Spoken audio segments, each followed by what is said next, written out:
Quick summary. Recently, a democratic socialist by the name of Zohran Mamdani just won the Democratic Party election for the mayoral position in New York City, and this has made quite a lot of person really nervous. First, there's the rich capitalists who want to make you think that Mamdani is going to be the next Pol Pot. Ah yeah, the very rich, who has been so used to see their wealth grow and their grip on the country growing tighter. They feel that a politician will prioritize the well-being of the working class over their profit margin is somehow a form of discrimination against them. And then there's the Republican, who are freaking the fuck out. Since Obama left office, the Republicans has always banked on the fact that the Democratic establishment are a bunch of uncharismatic good-for-nothing who talk about nothing and are completely spineless in the face of Trump. But if the Democrats become more left-wing populist and they have a more energetic, young, and charismatic leadership, then the Republicans are in deep shit when it comes to the next election. So a lot of powerful people do not want this guy to become mayor. So they have launched a smear campaign. A smear campaign that has been quite predictable and weak.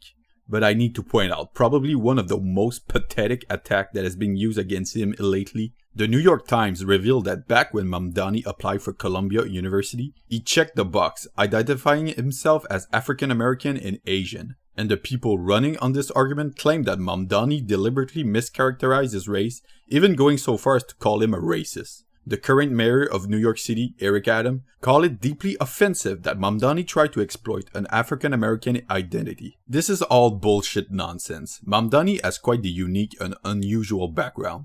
Born in Uganda to an Indian-Ugandan father and an Indian-American mother, when Mamdani was 5 years old, his family immigrated to South Africa, and when he was 7, they moved to the US. So no, it's not Mamdani being dishonest. It's not like the case of Rachel Dolezal, a white woman who claimed that she's black, despite having 2 white parents of only European descent. Nah, it's just that Mamdani background is not something you can easily describe by simply marking X on a couple of boxes. So the only person this attack on Mamdani is effective is people who have a very stupid and short-sighted idea of race. You know, some people being like, there is white people, black people, Latinos, Asian, and when I say Asian, I don't mean everyone who is from Asia.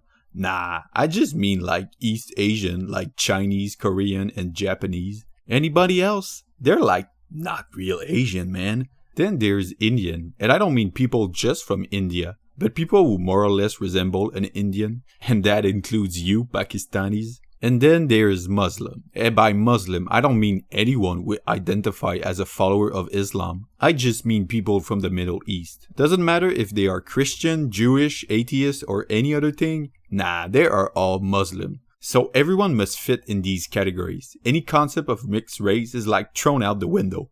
Anyone who doesn't clearly fit in these categories is kinda sus. I mean, Mamdani identified as an African American? I mean, doesn't even look like black? It is kinda sus. Right, my fellow black people? Don't you think it's kinda sus? And he also identified as an Asian? Does he look like he could be part of BTS? And once in the past, and I guess till now, right-winger would try to make you think that it's somehow the left who are obsessed with race, obsessed with identity politics, and it's the left who want to cancel people over nothing. Here, they want to cancel Mamdani just because they think he didn't check out the right boxes. But that sort of attack just proved that they have nothing on him. They are desperately trying to find anything to discredit him. But at this point, unless Mamdani get caught in some crazy scandal, and if he's able to keep the momentum, then he got that shit in the bag.